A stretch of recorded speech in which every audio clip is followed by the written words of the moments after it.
What are some of the darker effects COVID-19 has had that we don't talk about?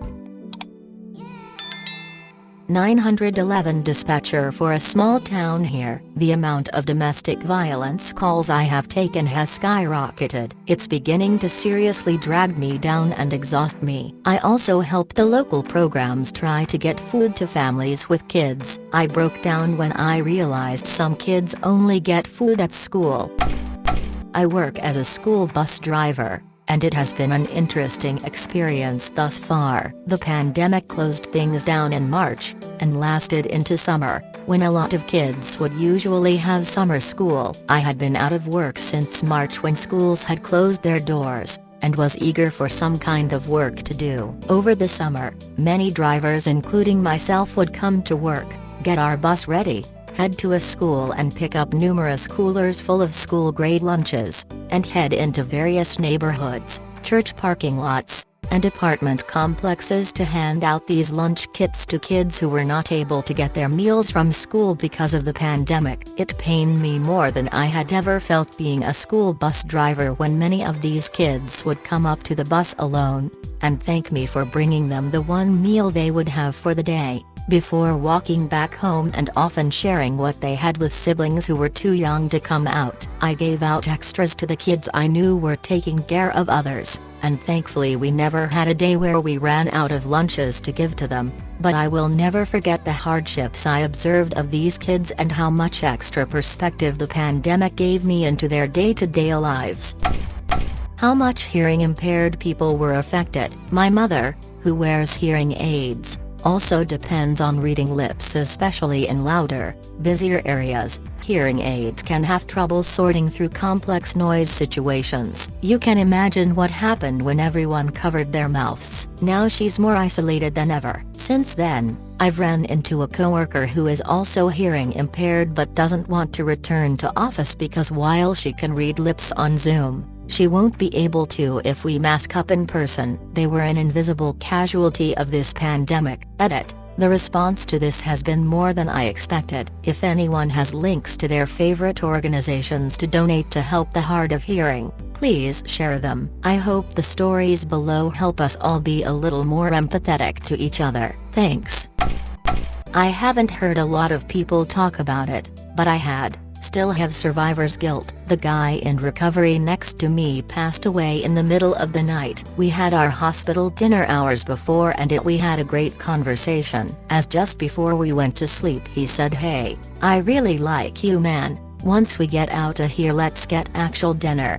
I said absolutely, anything would be better than this stuff. Later that night, I heard his machine go off. We were blocked by curtains, and heard the nurses and doctors come in and wheel him out saying to get the defibrillator. I don't remember much, but that has stuck with me mainly because I thought I was next. I figured I'd never see my wife, family, or friends ever again, so I was trying my best to come to terms. I didn't find the peace everyone says you find near death. Anyways, after 47 days 10 in the ICU, I was able to leave. Year and a half later I'm here telling you all about my experience. I do still think of that man often. I don't remember his name, I don't know what he looked like, I just know our conversations helped us through. Yep, and there's going to be knock-on effects from this for years to come. Those parts are hard to come by because they weren't being produced in sufficient numbers for perhaps a whole year or more. Since the manufacturers weren't manufacturing, a huge number of them went out of business permanently. Every downstream supply chain that relies on any product that isn't being produced is royally screwed, which could cause them to go out of business, and then the companies they supply to, and so on and so forth, until all the dominoes are down. And now instead of 93% of everything we touch ultimately being owned by 10 conglomerates, it will be 95%. Rinse and repeat every 5-10 years, and it's how we went from hundreds of independent companies making our stuff it's now a dozen. During a recession or pandemic usually everyone gets hurt, but the last 20 years only the middle and lower classes get hurt. The upper classes actually continue to make money. First off, You are a beautiful muskox, but I've been seeing the same thing in my industry. Anyone with enough capital to make it through 2020 is now in a great position to buy up the smaller organizations, and most of those small organizations are still reeling. So a chance to sell now is much more appealing than it was 2-3 years ago. Suppliers who used to be great to work with are buried in red tape and tedious procedures as a result of trying to integrate with their new owners. The pandemic is making the rich richer, and it's been hard to watch it unfold in real time. My dad works in education, specifically related to technology. He says he occasionally logs onto K-5 classes and it's an unmitigated shit show. Teachers trying to sing the ABCs while kids completely ignore her, grandparents accidentally turning the camera off, broken Chromebooks left and right. Middle school is just as bad for different reasons. He is convinced that this pandemic will result in one of the most underdeveloped generations of kids in decades, and we'll be feeling the effects for quite a few years to come. A close friend of mine works at the local high school. Our district is fully back this year, and she says there has been a fight every school day since they started. I blame the lack of social interaction during COVID, coupled with the fact that there are stricter rules now for minors, under 18, being out alone for the same reason. Constant fights. There's just no outlet for some of these kids to interact anymore. Gone are the days of being dropped off at the skating rink, mall, movies to hang put with friends. They only see people online now, and we all know what being faceless on the internet can do.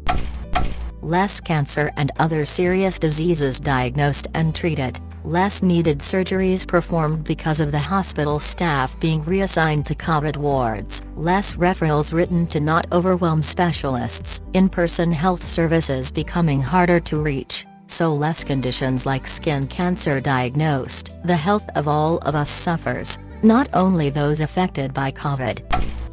This is so true. My brother had cancer and started chemotherapy. He doesn't drive and lives in a small town. I went and drove him the 35 miles to his treatments. I had to wait in my Jeep for 5 hours or so in the middle of winter in Minnesota because everything was locked down. It was hard to get things like tests done. It was way harder for him than when I had the same cancer and treatment regimen 25 years earlier. I unfortunately had a patient in the ER die from esophageal cancer 2 days ago. He wasn't even 40 years old. It was caught late because he couldn't get in to see his primary doctor in person. At the start of my shift on Sunday, he was talking in full sentences and completely alert. We worked so hard to keep him alive throughout the day. His nurse was a saint, but 12 hours later he was dead anyway. Fucking sucks. In my opinion, the darker effect is definitely the people with other illnesses that couldn't get treatment because of the lockdown rules. Many people couldn't get life-extending radiation treatment and are no longer around. Somehow I feel there could have been a better alternative to no treatment. People that didn't get COVID but do have ongoing health problems were less able and less likely to get the ongoing care that they would normally get. What you're seeing now is an uptick in 911 calls and visits because their conditions worsened and now have become medical emergencies. The health crisis that this pandemic caused is much farther reaching than just the people that got COVID. Source: I'm a firefighter. I agree. I understand how someone with a maintenance or janitorial job cannot work from home, but 90% of my work is on the laptop, and when we were closed to public it made zero impact on my performance. Yet, as soon as we could be back in office, we were, because our customers need to see us. Meanwhile, everyone above me on the ladder is working remote from their summer homes in other states, and nobody has even been in our corporate office for 18 months, and it's a bit frustrating. People who were furloughed had time to realize they hate their job. I can only speak in service industry, but it feels like a soul-crushing job more than ever. I used to love bartending, and now it feel trapped by it. Everyone I talk to seems to feel the same. The money doesn't seem worth it anymore. Guests are worse and more entitled than ever, and staff shortages have made shifts harder and longer. It has left me with a sense of hopelessness, as it's the only career I've known, but I cannot imagine a future continuing to do it. The staff shortage at my job has made me want to quit more than ever. I used to get regular breaks with multiple coworkers in my department, and now I'm lucky if it's me and one other person. I know quitting would make it even worse for those coworkers I would leave, but if it isn't tempting. I'm not getting paid enough and everything is more expensive since COVID. Edit for clarity, I don't work an office job which some people have assumed. I am also still working on my degree, which makes it even more difficult to try and find a new job that works with my class schedule and that I'll get enough hours in. I'm not wanting to go to retail either, so my options as an undergrad are pretty limited. Also, as for expenses, rent, groceries, and gasoline are much more expensive since COVID started. All I have gotten is a 65-cent raise per hour. It would pain you all to know how much I make per hour.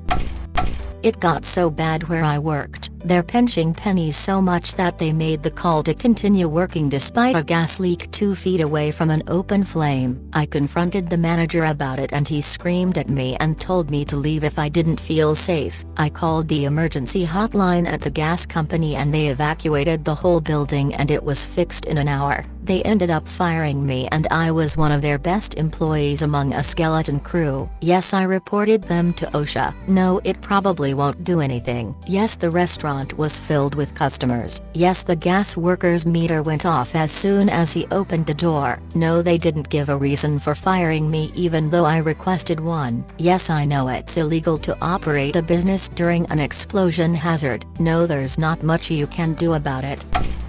I am a therapist working in bereavement and attached to a local hospice. The past 18 months have been brutal. The amount of trauma and instances of stalled or complicated grief responses I have seen have definitely increased. Not being able to mourn the death of a loved one properly, not being able to be with them as they die, not being able to visit them, not being able to hold proper funerals, not being able to hug each other or sit near each other when saying goodbye. These things are massively increasing the difficulties in people being able to process their loss and grief, even when the person has not died of COVID-19. We rely on these rituals, these mourning processes, these avenues of community support, to help us come to terms with and cope with loss. So many of these comforts have been denied to people, both to those dying and those who are being left behind. It has been a grueling and incredibly depressing 18 months in this field,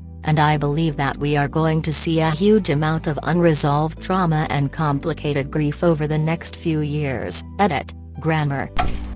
My granny died from COVID last November. The hospital she was in for 2 weeks before she passed wouldn't let us go in to see her. When we knew she wasn't going to make it, all they could do was set up an iPad in front of her so we could video chat with her while she was dying. Even though we couldn't go in, 7 of us sat in 2 cars right outside in the hospital parking lot so we could be as close as we could to her. I don't feel like I've gotten the right closure still since she's passed. I didn't get to hug and kiss her goodbye. I still find myself about to take my phone out to call or text to ask a question about something I'm cooking or baking. Or I'll pass her memorial candle with her picture on it and I'll realize she's really gone. I really miss my granny. My cousin killed himself last May. The family only just had a memorial for him. Over a year later, that lack of closure killed me, mentally. Couldn't see family to grieve with them. Even when they finally had the service, I couldn't get to it. I wound up having a memorial on my own because I needed it. I needed that, almost, permission to grieve and say goodbye. And I know I am far from alone on this horrific experience. No. You're not. My mom died in a nursing home in NYC March 2020 from COVID. As it was happening, I was dodging COVID deniers. Not only could I not attend the funeral, the cemetery was closed to all visitors for months after. Due to other unforeseen circumstances, I have yet to even see my mother's grave. Edit. I can't respond to each of you, but I really wish I could hug you all. Thank you all so much for the kind words and also for sharing your story. We need to share and we need to know we're really not alone. Thanks, lovely humans.